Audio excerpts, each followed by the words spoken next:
चलो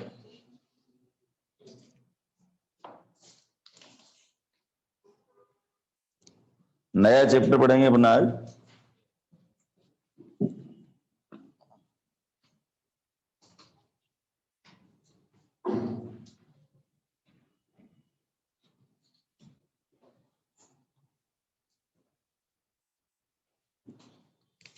WP work power energy.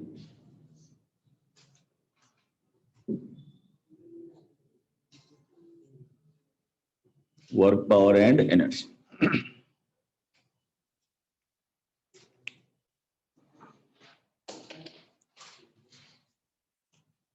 Pure physics चालू हुई तुम्हारी।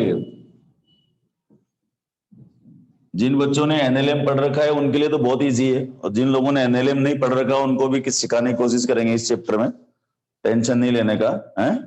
चलो यहां सबसे पहले मैंने लिखा वर्क। वर्क क्या है समझो ध्यान से।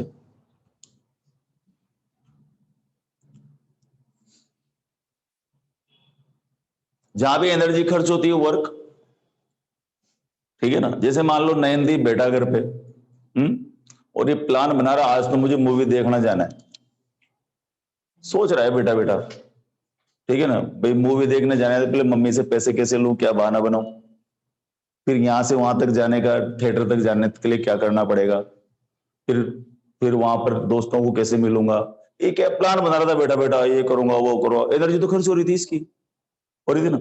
अब ईश्वर आया और नयनदीप क्या कर रहा है, और चुप रहे यार काम करने दे, यही बोलेगा। क्या कहेगा, let me do my work, मुझे काम करने दे, ये तो बोलेगा ना। इसका मतलब वर्क तो हुआ है ना, लेकिन वर्क डन क्या हुआ इसका, जीरो। मान लो मैं आकर के बोलूं बेटा आज तो मैं ना इस दीवार को हटाऊंगा यहां से, क्या जाता है सोचना। और अब मैं सुबह से शाम तक ऐसे इस पे ऐसे फोर्स लगाता रहूं, एनर्जी तो खर्च कर रहा हूं, जितना खाना खा के आया सब पच जाएगा, लेकिन इस दीवार हिलेगी क्या यहां से, नहीं हिलेगी। जबकि मैं फोर्स भी अप्लाई कर रहा हूं, अपनी जो एनर्जी फूड एनर्जी वो भी मैं खर्च कर रहा हूं, फिर भी वर्क डन क्या है, जीरो। इसका मतलब यह हो कि वर्क डन होने के लिए किसी चीज को चलना भी पड़ेगा, उसमें डिस्प्लेसमेंट भी होना चाहिए, फोर्स भी होना चाहिए, डिस्प्लेसमेंट भी होना चाहिए, ठीक है ना। तो यहां पर जो हम पढ़ते हैं ये फालतू का वर्क नहीं पढ़ते हैं, ठीक है। हम पढ़ते हैं यहां पर मैकेनिकल वर्क। फिजिक्स में क्या पढ़ेंगे अपन, मैकेनिकल वर्क। और मैकेनिकल वर्क का मतलब हो गया कि मैकेनिकल वर्क, यहां देखो लिखता हूं मैं, मैकेनिकल वर्क, ठीक है भाई। और मैकेनिकल वर्क की जो डेफिनेशन होती है बेटा, वो होती है dot product of force and displacement. Vector पढ़ाया था मैंने आपको, वेक्टर आता है सबको, थोड़ा थोड़ा वेक्टर आता है तुम लोगों को, आता है ना, नाम सुना है वेक्टर का बेटा।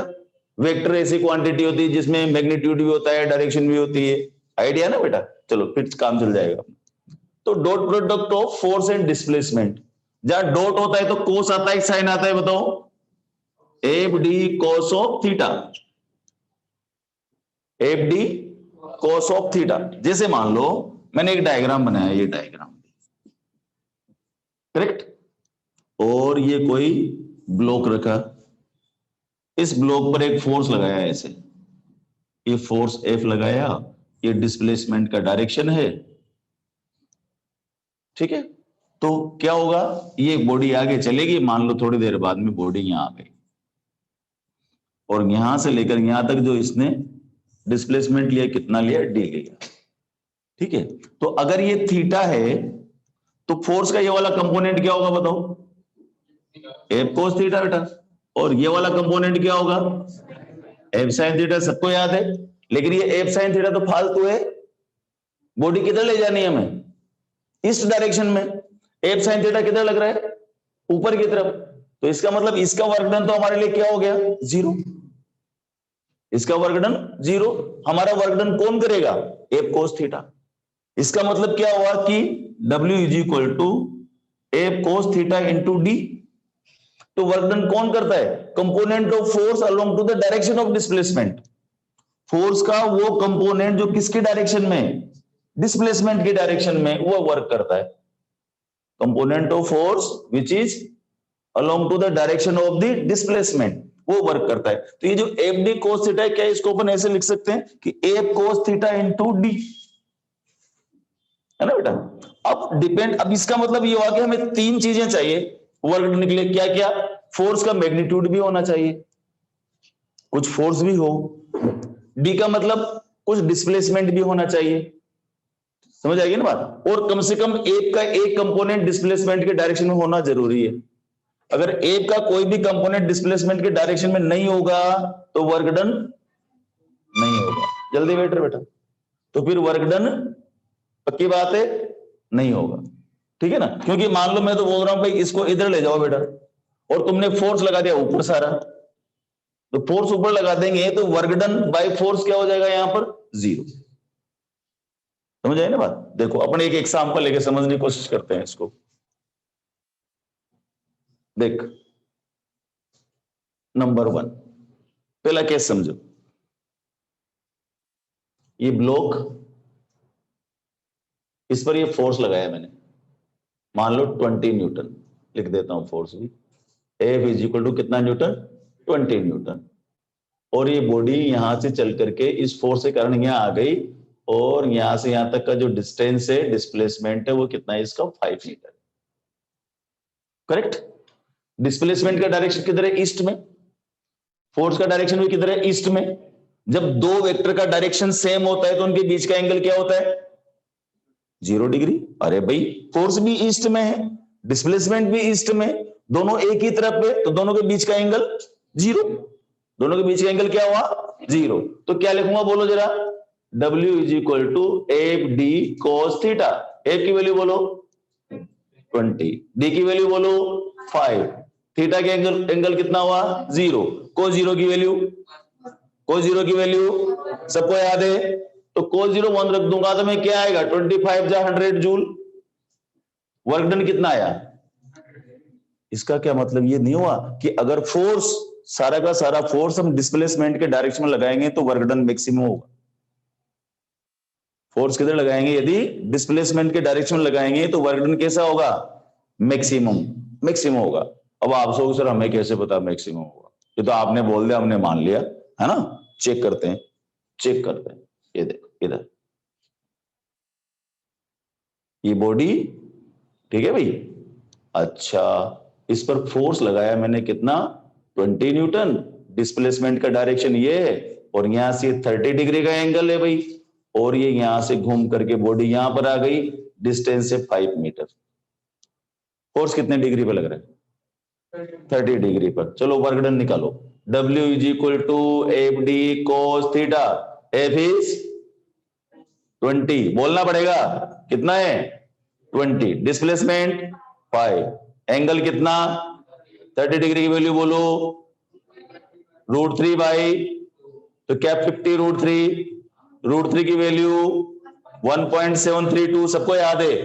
हाँ, मल्टीप्लाई करो इसको, देखोगे ये 5 2 जा 10, 1 15 1 16 6 35 6 6, सही कर रहा हूं ना? नहीं ज्यादा, देख इधर 5 2 जा 10, 1 5 3 जा 15, 1 16, पक्की बात। फिर 1 5 7 जा 35, 35 1 इधर से आया तो कितना हो गया? 36 3 5 और 3 8, 3 डेसिमल है तो यहां लगाऊंगा, कितना आया रे? 86.6। पहले से कम है ज्यादा? पहले से कम है ज्यादा? पहले कितना था, अब कितना हो गया? 86।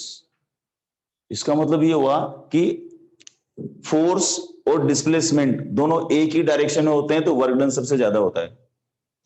फोर्स और डिस्प्लेसमेंट अगर, तो बाद में लिख लेना बेटा, मैं तेरे को इतने सारे दे दूंगा लिखी लिखाई चीजें, पहले समझ ले ध्यान से। अगर फोर्स का डायरेक्शन और दोनों का डायरेक्शन अगर सेम होगा तो वर्क डन, वर्क डन यार तुम रोटी नहीं खाते हो क्या? बोलना पड़ेगा मैक्सिमम। कब? जब direction of force and displacement are in same direction. जब फोर्स और डिस्प्लेसमेंट सेम डायरेक्शन में होंगे तो वर्क डन मैक्सिमम होगा। ये मैं नहीं बोल रहा हूं, कौन बोल रहा है? ये बोल रहा है, देख कि 0 पर लगाया था तो 100 जूल था, जब मैंने 30 डिग्री पर लगाया तो कितना हो गया 86.6। ठीक है, चलो और देखते हैं।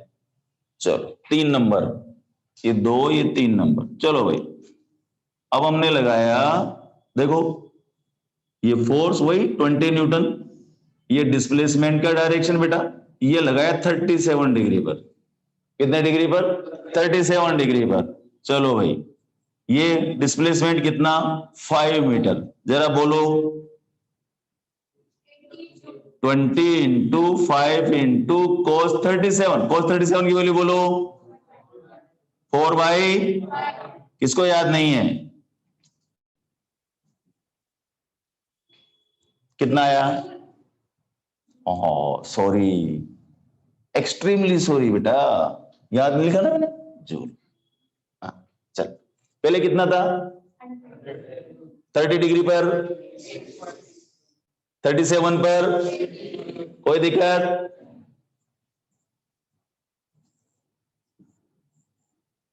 फोर्स लगाया 20 न्यूटन, डिस्प्लेसमेंट का डायरेक्शन एंगल 53 डिग्री, चला 5 मीटर। जो बोलो जल्दी, 20 इंटू 5 इंटू 3/5, 5 4 जा, 4 5 जा 23 जा 60 जूल। पहले से कम हुआ ज्यादा? और ये तो जादू हो गया। इसका मतलब जैसे जैसे हम फोर्स का डायरेक्शन बढ़ाते जा रहे हैं, बढ़ाते जा रहे हैं, तो वर्क डन कम हो रहा है ज्यादा? कम होता जाता है। तो जैसे जैसे 0 डिग्री से फोर्स का डायरेक्शन बढ़ेगा तो क्या होगा? वर्क डन कम होता जाएगा। और करते हैं, और करते हैं। कहां करें भाई? 4 5 यहां करते हैं। देखो जगह है अपने पास, दिख रहा है क्या? उसमें देखना है, दिख रहा है ना? हाँ, सुन जरा, 5 बोलो। लल्लू क्वेश्चन है, ओरल होने चाहिए। 20 न्यूटन, एंगल है 60 डिग्री, ये डिस्प्लेसमेंट का डायरेक्शन, ये हो गया हमारा ब्लॉक, यहां से 5 मीटर पर आया। चलो जल्दी बोलो, 20 इंटू 5 इंटू cos 60 की वैल्यू। अरे भाई तुम्हें तो याद नहीं है, cos 60 हाफ 1/2, तो कितना आया? 50 जूल। बड़ा कम हुआ? कम हुआ। जैसे जैसे एंगल बढ़ता जा रहा है, क्या हो रहा है? वर्क डन कम होता जा रहा है। बहुत हो गया, कुछ ज्यादा ही हो गया। इधर देखो, डिस्प्लेसमेंट का डायरेक्शन, फोर्स का डायरेक्शन 20 न्यूटन, बोलो 5 मीटर, एंगल कितना? एंगल कितना?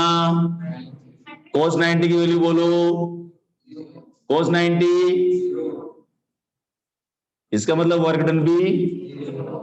अरे भाई, इसका मतलब ये हुआ कि अगर फोर्स का डायरेक्शन डिस्प्लेसमेंट के डायरेक्शन में है तो work done,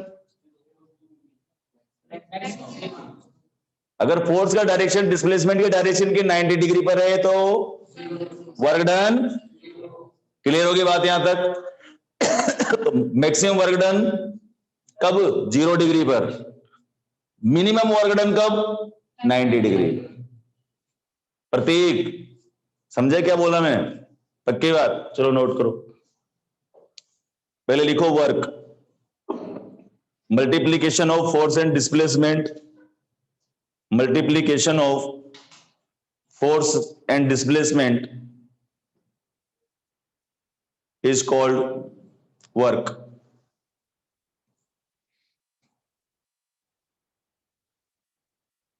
Is called work. Number 2, दूसरा पॉइंट लिखो, dot product of, dot product of force and displacement, dot product of force and displacement is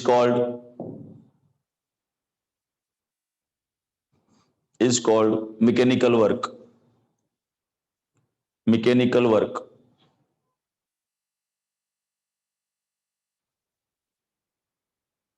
देख लिया? ये वाला फोटो बनाओ, ये वाला बनाओ।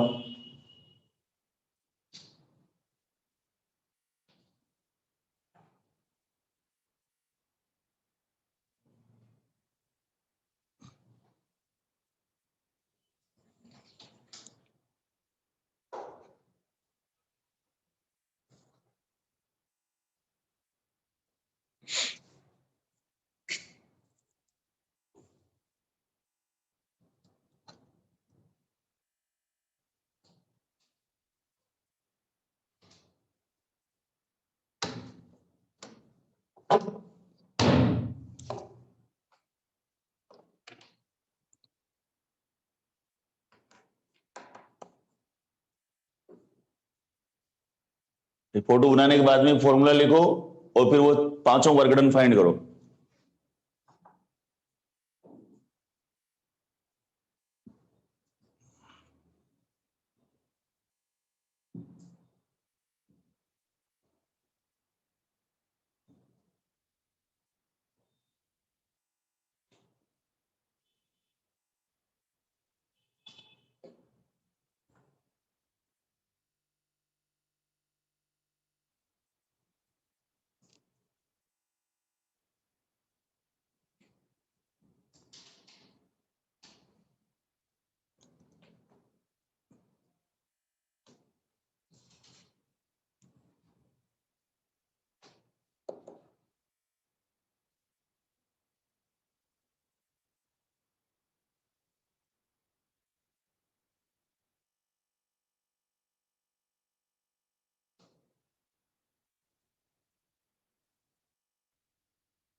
हम क्या सीखे कि भाई अगर कोई ऑब्जेक्ट है और उस पर हमने कोई फोर्स लगाए तो फोर्स लगाने के बाद भी हमें दो तीन चीजें देखनी पड़ेगी अगर वर्क डन चाहिए तो।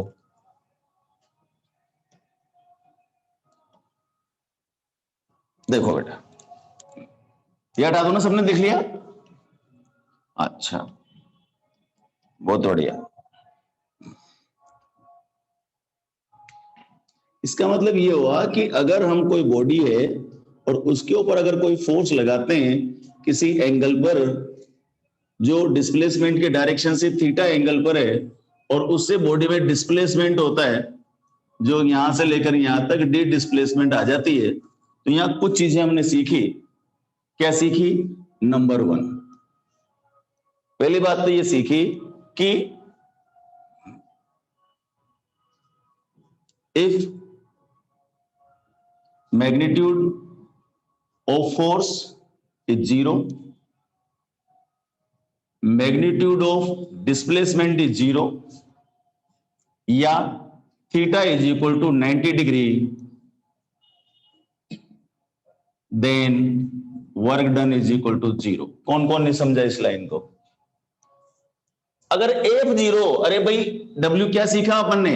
F D cos theta. F को 0 कर देंगे, फोर्स ही नहीं लगाएंगे तो वर्क डन। नहीं समझे? फोर्स ही नहीं लगाया। मैं यहां पर खड़ा हूं, खड़ा खड़ा सोचो भगवान इस दीवार को पीछे किसका दे? किसके की? क्या नहीं किसके की ना? मैं बैठ जाऊं, भगवान रोटी मेरे मुंह में दे दे, देगा क्या? नहीं देगा। वर्क डन 0, कोई फोर्स ही नहीं है, कोई अटेम्प्ट ही नहीं है, कोई वर्क ही नहीं, कुछ ही नहीं कर रहे और फिर भी चाहते हैं तो वर्क डन क्या होगा? 0। तो if the magnitude of force, दो डंडे खींचे, इसका मतलब क्या हुआ? Magnitude of force is 0। तो अगर मैग्नीट्यूड ऑफ फोर्स 0 है तो वर्क डन 0। बेटा दरवाजा ठीक से लगा यार, बाहर से कोई गाना गा रहा है।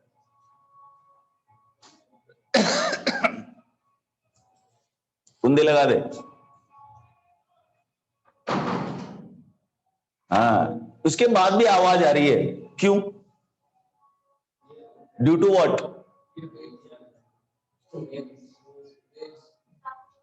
साउंड तो है, साउंड तो आ रही है। For which event? डिफ्रेक्शन। कौन सी? डिफ्रेक्शन। नाम ही नहीं सुना सर, जाने के बोल रहे हो। हाँ, डिफ्रेक्शन होता है, लाइट का भी डिफ्रेक्शन होता है, साउंड का भी डिफ्रेक्शन होता है। लाइट का डिफ्रेक्शन कम होता है, उसकी वेवलेंथ जो होती है ना बहुत कम होती है। साउंड की वेवलेंथ बहुत ज्यादा होती है, ठीक है ना? तो थोड़ी सी थोड़ी आवाजें अपन को आई जाती है, इसको बोलते हैं डिफ्रेक्शन। 12th में पढ़ेंगे अपन, बहुत बड़ा चैप्टर डिफ्रेक्शन। सुनो, देखो बोलते बंद हो गया हो। तो if the magnitude of F is 0 तो वर्क डन 0, पक्की बात हो गई है। तो भाई फोर्स ही लगाएंगे तो वर्क डन होगा ही नहीं, फोर्स नहीं लगाएंगे तो वर्क डन नहीं होगा। दूसरी बात, फोर्स नहीं लगाए, फोर्स नहीं लगाया, मर गए, फोर्स लगा लगा के ये खिसक नहीं रहा, इसका मतलब magnitude of displacement is 0। Magnitude of तो वर्क डन भी, एफ का मैग्नीट्यूड 0 होगा तो वर्क डन, डिस्प्लेसमेंट का मैग्नीट्यूड होगा तो वर्क डन, और अगर थीटा 90 डिग्री होगा तो भी वर्क डन। अभी निकाला अपन ने, मैं नहीं बोल रहा हूं, अभी निकाला अपन ने, जब एफ और डी के बीच का एंगल हमने 90 डिग्री रखा, कोस 90 0 हो गया, इसका मतलब वर्क डन भी क्या हो गया, 0। तो पहली लाइन सबको समझ आ गई कि if magnitude of force is 0, if magnitude of displacement is 0 or the angle between the direction of the force and displacement is 90 degree, then work done is always 0. Is that clear? पक्की बात, झूठ तो नहीं बोल रहे, सच बोल रहे हो? तो आगे क्या आज? नमस्ते, स्वागत है। नंबर टू, ध्यान से देखो, ध्यान से देखो।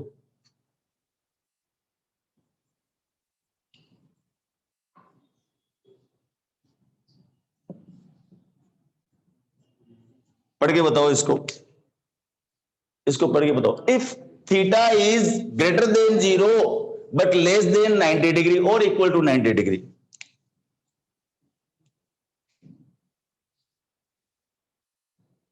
लेस देन ही रहेगा यार, इक्वल लगाते चक्कर पड़ जाएगा, है ना? 90 होते 0 हो जाएगा, नहीं?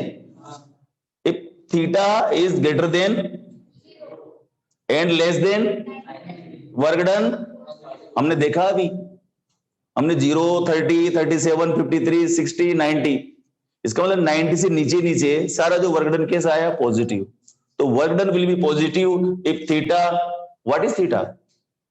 It is the angle between force and displacement, नहीं, direction of force and direction of displacement. हमेशा एंगल क्या बोलेंगे अपन? What is theta? It is the angle between the direction of and direction of, दोबारा बोलो, theta is the angle between direction of and direction of. तो if theta is greater than 0 degree but less then, यहां equal लगा सकता हूं क्या? अरे theta 0 होगा जब भी तो वर्क डन मैक्सिमम था, 100 जूल आया था भाई, है तो थीटा 0 हो या 90 से छोटा हो तब तक वर्क डन कैसा रहेगा? पॉजिटिव। बाकी ये तो लिख ही दिया थीटा 90 डिग्री। इधर देखो, theta greater than 90 less than 180, work done is negative, work done is negative. क्यों? समझो, मैं समझाता हूं, डोंट वरी। इधर देखो,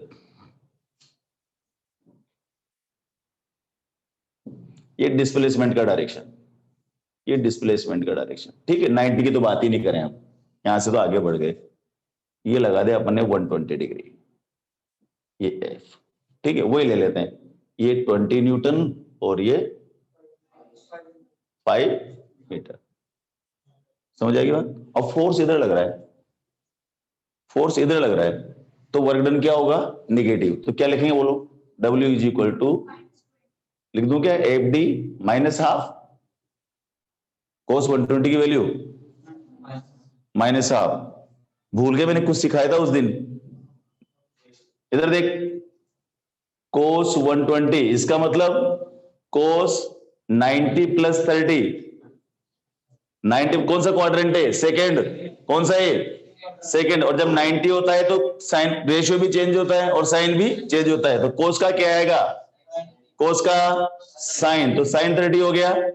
और सेकेंड क्वाड्रेंट में कोस नेगेटिव होता है, इसलिए क्या आएगा? माइनस साइन 30 की वैल्यू हाफ, तो साइन 30 की वैल्यू हाफ, तो यहां पर भी क्या हो जाएगा? कोस 120 माइनस हाफ।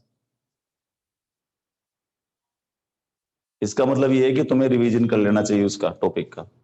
हाँ, तो कितना आ गया बेटा? Minus half. जैसे जैसे निश्चित रूप से ऐसे बढ़ते जाएंगे। अगर मान लो मैं यहां पर ले आऊं फोर्स को बेटा, तो कोस क्या हो जाएगा? ये 180 डिग्री, कोस 180 होता है -1, कोस 180 क्या होता है? -1। तो वर्क डन क्या हो जाएगा बोलो? माइनस एफ डी, जो भी वैल्यू डाल देंगे। तो इसका मतलब theta greater than 90 degree but less then, work done is, समझ गए? इसका मतलब 90 से लेकर के 180 के बीच के जो वैल्यूज होती है कोस की, वो सारी नेगेटिव होती है। सेकंड क्वाड्रेंट में कोस हमेशा नेगेटिव होता है, इसका मतलब जो वर्क डन होगा वो भी क्या होगा? नेगेटिव होगा। तीनों पॉइंट लिखो फटाफट फुर्ती से।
शान समझा बेटा?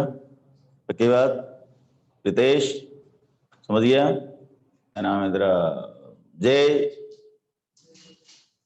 कच्चा नहीं रखना बिल्कुल भी। शिवराज, ये चल बढ़िया, तू आज नए चैप्टर में आया।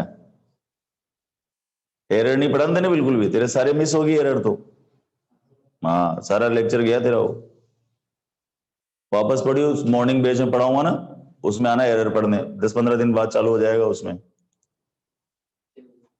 हाँ, मॉर्निंग 6 to 7:30। तो चले आगे, एग्जाम्पल सबको समझ आ गए? पक्का कर लोगे इस सवाल? दे दूं क्या? हैं? चलो एक करके बताओ फटाफट, 3 मिनट से ज्यादा लगना चाहिए, फटाफट करके बताना। और पड़ोसी का नहीं देखना बिल्कुल भी। हाँ, पड़ोसी कॉपी में कोई नहीं देखेगा, और करके बताओगे। देखो इधर, देखो ये कोई ब्लॉक है, ब्लॉक है 3 kg का, यहां पर मैंने एक फोर्स लगाया 20 न्यूटन, ठीक है भाई? कम पड़ेगा, 50 न्यूटन कर देता हूं। एक्सटर्नल फोर्स है 50 न्यूटन और कोफिशिएंट ऑफ फ्रिक्शन है 0.3, mu S is equal to 0.3। आपको बताना है work done by external force, work done by friction force और नेट वर्क डन। ऐसा कैसा है जैसे मैंने भी बताया ना, बिल्कुल ऐसा ही क्वेश्चन है, सब करके बताओ फटाफट। और डिस्प्लेसमेंट दिया मैंने यहां से 10 मीटर का। जल्दी जल्दी बताओ फुर्ती से। पहले नॉर्मल रिएक्शन निकालो, नॉर्मल रिएक्शन से फ्रिक्शन फोर्स निकालो।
हो गया?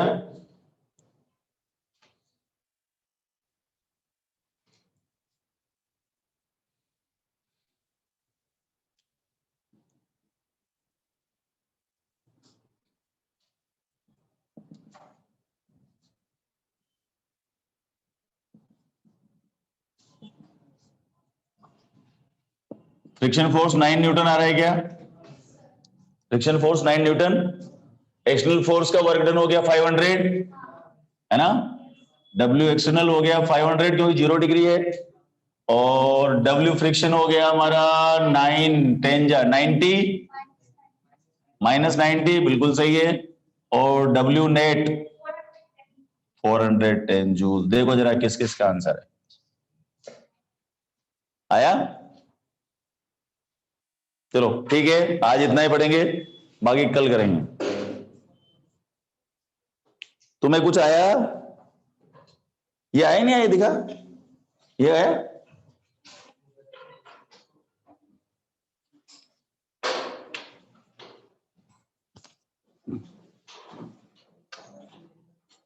ये वीडियोज अभी शाम तक तुम्हारे पास अवेलेबल हो जाएंगे यूट्यूब पर, है ना, तो वापस देख सकते हो तुम आराम से घर पे बैठे बैठे।